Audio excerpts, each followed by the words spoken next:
Hi, everybody. Welcome to another Lead In With Lorne. Great to have you back this week. And you've heard me talk about a couple of phrases that I have in my toolkit that I've shared with you. The phrase of, hey, how might we, and the other phrase of have you considered. But I'm not going to talk about, elaborate on those right now. What I'm going to talk about is an experience I had with an Indigenous elder, Bob.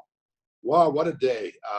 Our whole board of directors and our executive team spent a day with Bob, and we were out on the reserve. We were in his land. We were in a yurt that was set up especially, and so that we could sit in a circle. We had a smudge, and it was very spiritual. And in the journey that day, Bob shared with us the power of the phrase, "What's missing?" And it's a broader phrase, of course, that is really intended for one's spiritual journey. But I also found it to be very practical in our day-to-day leadership journey as well. And that showed up this week on Friday. And, it was a very practical moment around that I was getting calls from people that helped me out and really worked with me on stuff. And they were kind of asking me why I was doing something and what my intent was. And they were scratching their heads, frankly, around what I was, why I was taking certain action.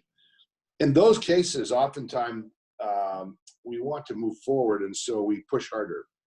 And we have this propensity to go, well, I'll just explain it to you better, or I'll just give you more data. And we start to try and add to what's already there.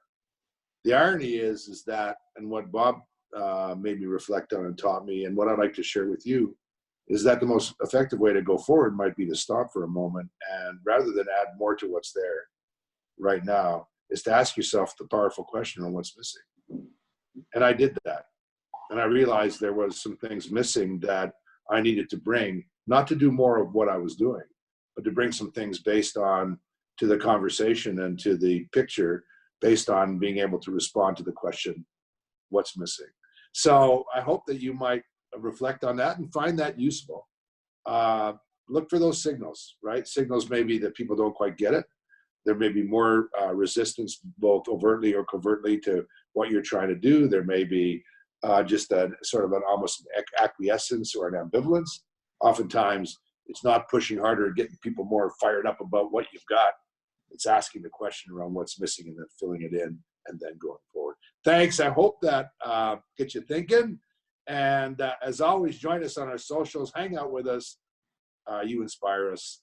Thanks. Bye for now.